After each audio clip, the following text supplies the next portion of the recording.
I'm just delighted to be here.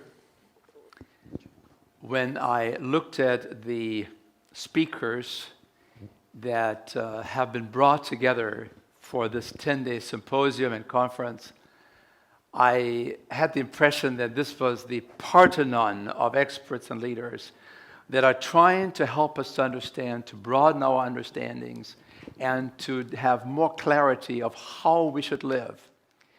So I'm delighted to be here. I'm also humbled to be part of this program.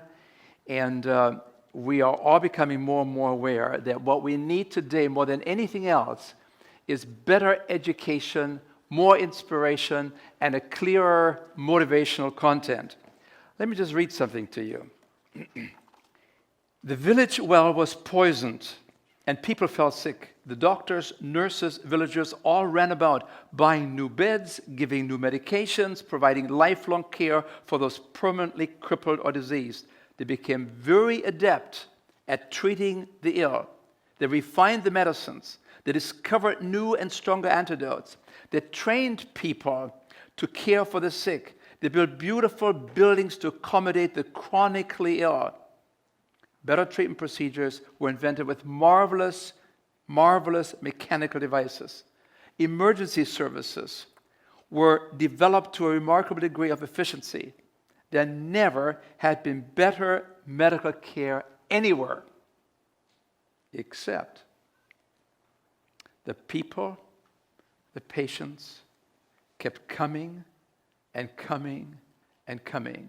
And the statistics kept rising and rising and rising because no one treated the source of the problem, the poisoned well.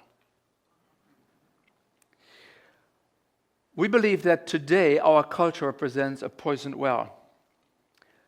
Our culture does not encourage people to be healthy. Even our medical care system is not a health-promoting one. It's basically a disease-managing system. Managing symptoms but not attacking the causes. And this is very of great consequence for all of us as a society, because our modern killer diseases are largely lifestyle related. They're behaviorally oriented. And yet we treat these behavioral problems with a mechanistic, pharmacological, procedure-oriented approach without being able to affect, in most of these chronic diseases, any lasting cure. We're just managing the symptoms. What we need is a more educational approach to these kind of problems such as diabetes and heart disease and high blood pressure, arthritis, and of course, today's topic, obesity. What can we do about this problem? What I want to do in the next 90 minutes, I want to give you just a slim view of a broad subject. Because we could spend all day, all 10 days on the complexity of obesity. What I want to do is I want to boil it down to some of the basics and to give you some ideas what we can do. And if you follow these kind of guidelines, you have an exceptional chance of not becoming drained by all the propaganda that's out there, where all kinds of things are being offered to us, when the answers are oftentimes much simpler.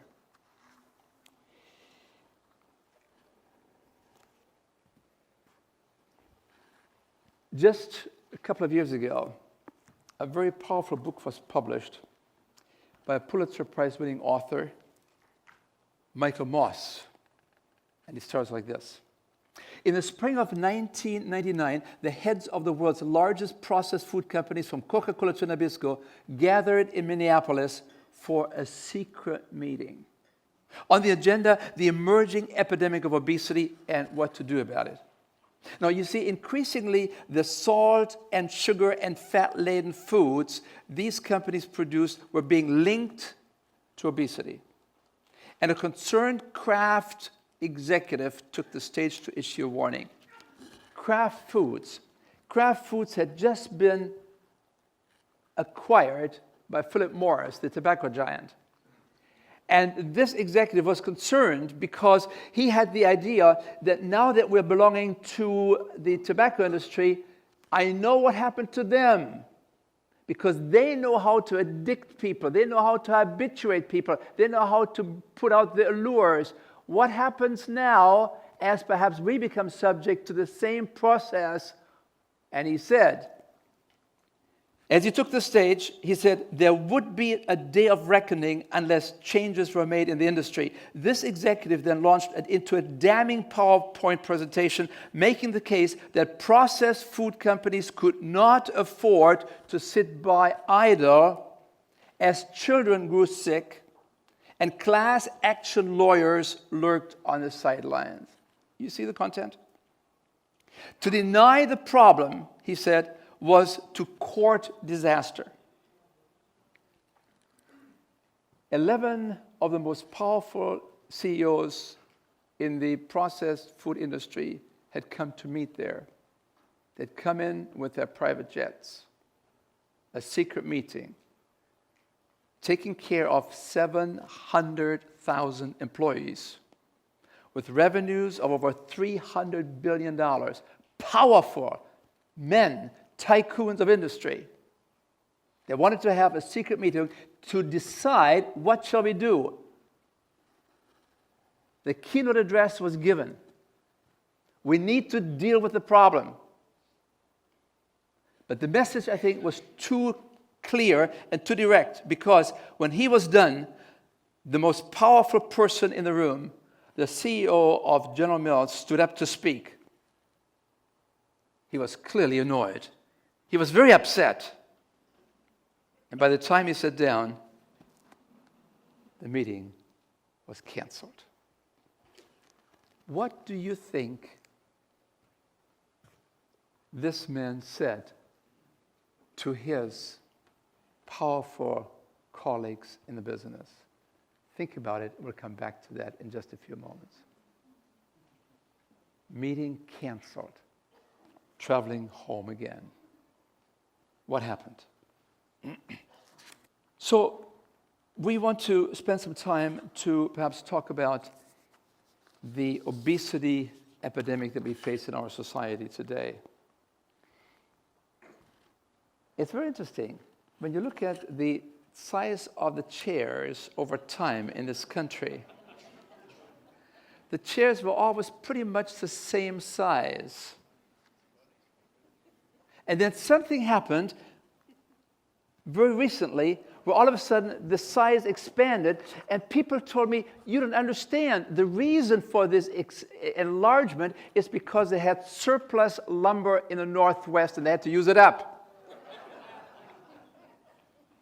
Really?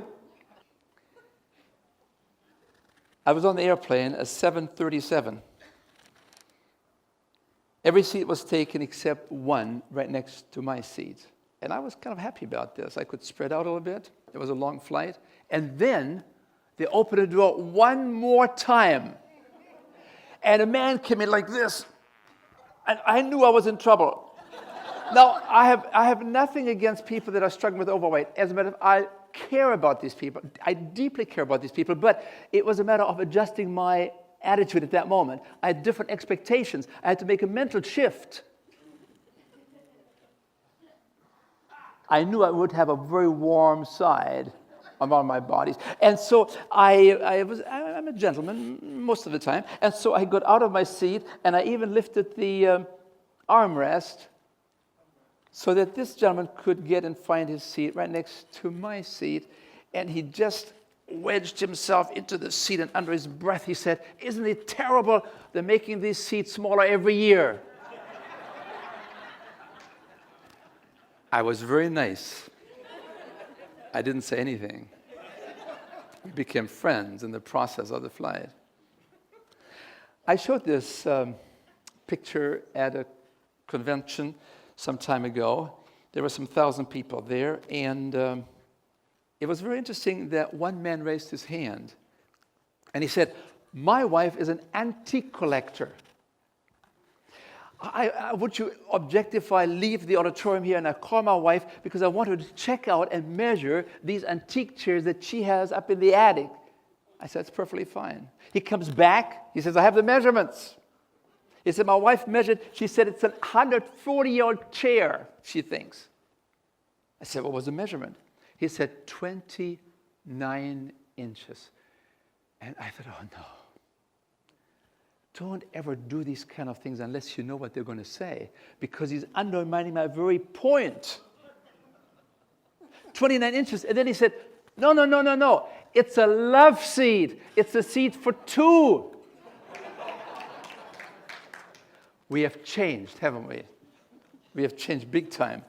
Just to give you some idea, some of you may have seen this, obviously, how obesity has crept up in our society. This is now data from 1985, and I could give you the data for every year since then. I'll just focus on every 5 years. And here's what I want you to really take a look at. Look at the change in color of the various states of the United States there. And I give you the results of the percentage of adult people that are obese in our society. 1985, less than 10%. 5 years later, 5% more. 5 years later, 5% more yet. 5 years later, 5% more yet. See, now it's already over 20% of the population.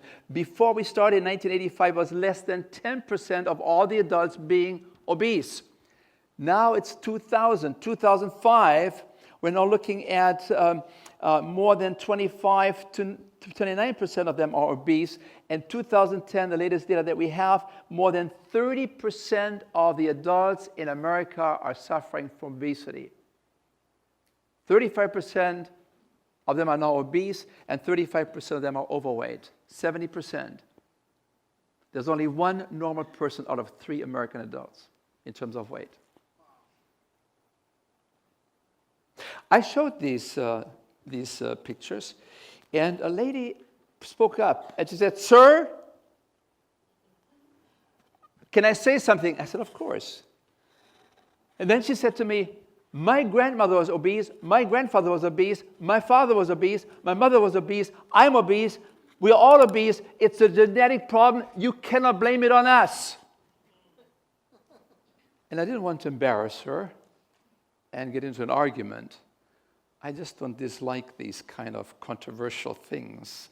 I talked that over later on, but I thought to myself, many people have this idea. Maybe I should respond to that. And so I said to her very gently, "Would you mind if I ask you a personal question?" Yeah.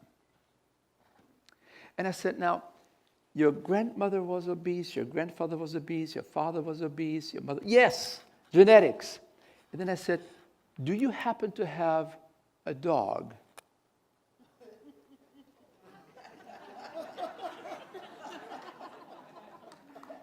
And she said, "Yes." "Is the dog overweight?" "Yes." "Is it genetics?"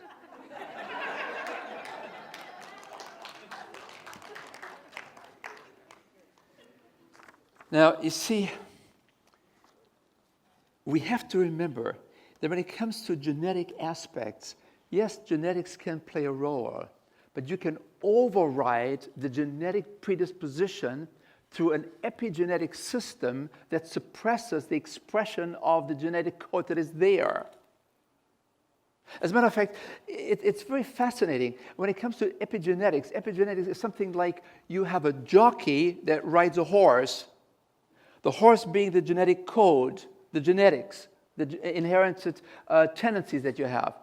But it's the jockey that guides the horse where it's going to go. Genetics is like the loaded gun for disease. But lifestyle is the trigger. So if you have a good lifestyle, you can actually suppress the expression of the genetic makeup. We are not destined. Our DNA doesn't have to be our destiny.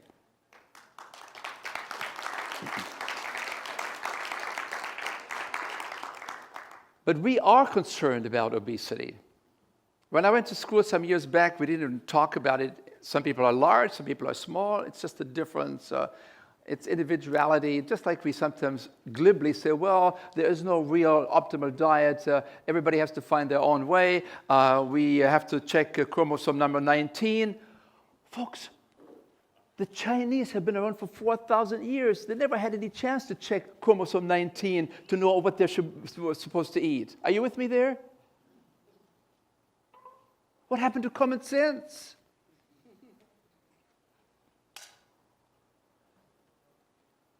We now understand that the larger the girth line, the shorter the lifeline. We know that every pound above the ideal weight will take 1 month of your life. So if you're 60 pounds overweight, you basically pay for it with 5 years of shorter lifespan. So obesity has some significant consequences in terms of life expectancy. And then you ask the question, well, what is an ideal weight? We know that if you are looking at some of the actuarial data that comes from life insurance companies, they can tell you exactly what the ideal customer is that will live the longest or the shortest so that they can adjust their premiums. And they found out in these actuarial data studies that go back all the way to 1959, the Metropolitan Life Insurance Company, they noticed that there was a height and weight relationship. The taller you are, the more weight is allowed. They also noticed that sometimes there is a relationship to bone size. And so when they began to look at this, they came up with some basic underlying understanding, and they said for every 5 feet of height for a man, we'll give you 100 pounds. And for every inch above 5 feet, we'll allow you 6 pounds per inch. So if you're 5'10", what would that be? 5'10"? 5 feet is 100 pounds. 10 inches is another 10 times 6, 160 pounds. Ideal weight in terms of longevity, ideal number for morbidity, for health and disease. Now, they also looked at women. Would you like to know, or you rather not? So again, yeah, they had 5 feet, 100 pounds, and then ladies were given an extra inch in height for that high heel. And so if you're 5'2", they would actually look at 5'3". The first 5 feet, 100 pounds. The next 3 inches, 5 pounds each. So if you're 5'2", you would actually look at 5'3", that would give you 115 pounds. So you have large bones, we'll add another 8, 9, 10%. And you say, that's impossible. I mean, I would look like a scarecrow. Folks, we have become so large in this country that we have found new reference points. We are overweight and we think we're normal because the society looks that way. And you know, when you relate to people that are overweight, you are in danger of becoming overweight too, because you are sharing the habits of your friends that may be overweight. So be careful how you pick your friends. That's right. You see, when it comes to the morbidity aspect, we know that a very heavy person, but let me maybe help you to understand something else, and that is that how do you really determine whether you're overweight or obese? We already talked about the idea that you can look at height and weight charts, right? And that's what people do. They find their weight and they say, oh my goodness, I'm too short. And since we cannot do any stretching, you're stuck. Now you can do something else. You can go to your left side of the rib cage, the lowest rib, and you can do a pinch test. Now you see, if this is more than 1 inch, you just have to pinch harder. And then we have the body mass index, BMI. And that's sort of a new concept now where we have certain relationships there again between height and weight, the BMI. And when you have a BMI over 40, which classifies you as being very, very obese, here are some of the risks. When you're very obese with a BMI over 40, the risk for diabetes increases by 7 times. Diabetes and obesity are cousins. They're hooked up at the hip. Be careful, especially if it's visceral. This kind of a diabetes right here. This kind of a fat right here. High blood pressure increases 6 times. You can see the data right there. Heart disease increases arthritis, asthma, sleep apnea, and it promotes the risk of breast, prostate, and colon and cervical cancer. And of course, people that are carrying that much weight, they're also under the scrutiny of a society which rather looks askance at them sometimes, and they internalize this. There's depression that often comes. We can also talk about ACE scores. This is referred to adversive childhood experiences. The person now is an adult, and yet the upbringing is still playing itself out into depression, as we heard the other day here in the conference. So, who's responsible for this emerging crisis? By the way, I should also mention to you that we now understand that if you wanted to change the genetics of a society, it would take about 300 to 400 years. This epidemic here has happened in the last 40, 50 years. This is not genetics. Whatever genetics are there, it's a minor part. So then who is responsible? It's not the DNA. Who is responsible for the obesity in our society? Help me with that. Please. Give me some ideas. You are not responsible for your obesity. Do you believe this? Am I setting a trap?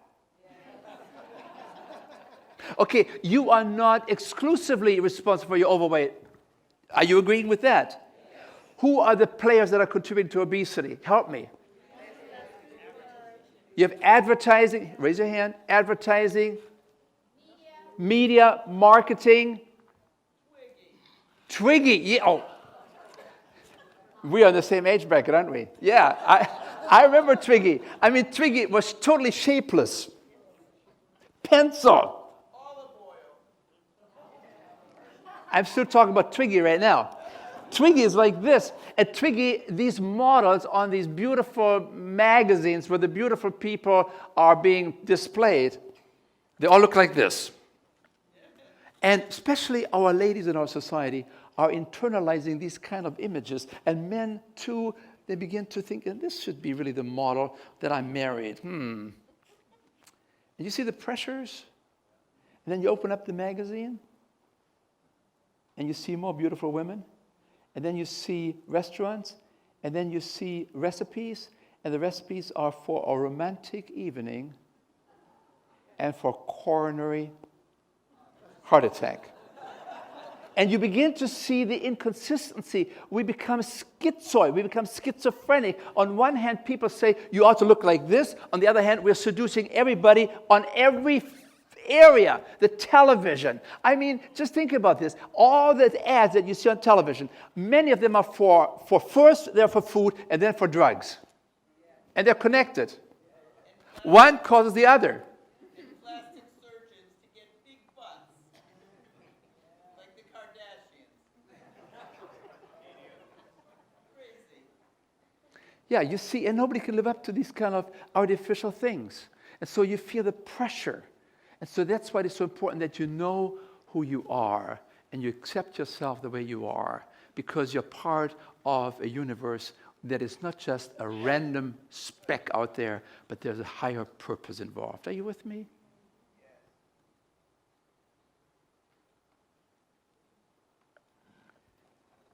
And so it's very difficult. So the magazines, they project these slim-figured, well-busted women, as you pointed out. And yet, on the other hand, nobody can live this way. Nobody can accomplish this unless you have some special interventions.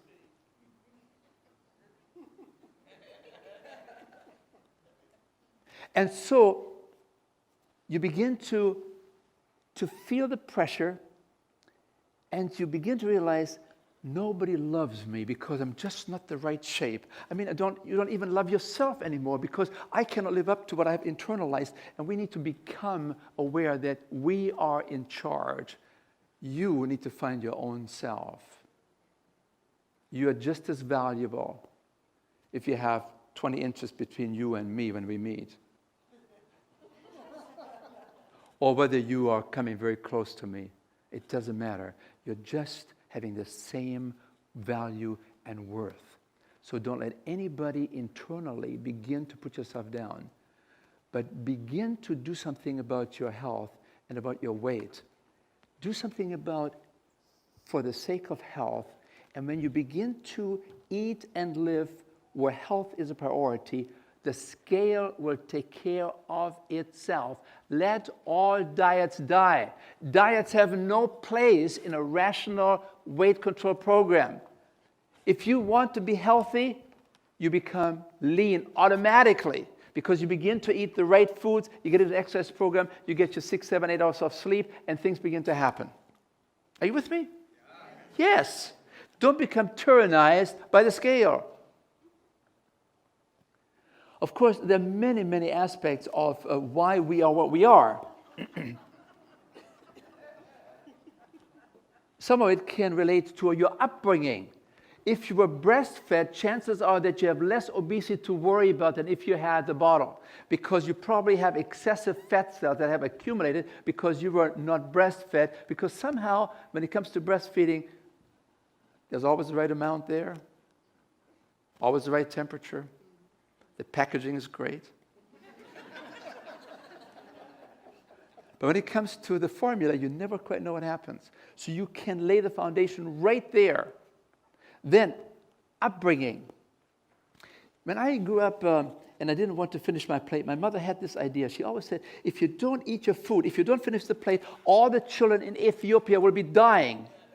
And I didn't want this to happen, so I began to clean my plate. Now I'm 30, 40 years of age, right? I mean, I should have learned a few things, right? But I'm sitting there, I'm struggling with a little bit of extra weight, and the food is there. I'm just about finished, but there's some leftovers, and all of a sudden, somebody pushes the button. All the children in Ethiopia are going to be dying. And so you finish it, conditioning, right? So you begin to realize that it's a very complex issue. Overweight is not an easy issue. It's a very complex issue, but there are some answers that I can give you today that if you follow them, you have an 80% chance that you're going to be what you want to be. Where you begin to lose 1.5 to 2 pounds a week, and you do it for life. Just the opposite of what we do today. You know you have a family reunion coming up. You know you have to go to a wedding. You know you have a high school reunion coming up. 50 years, 40 years, 30 years.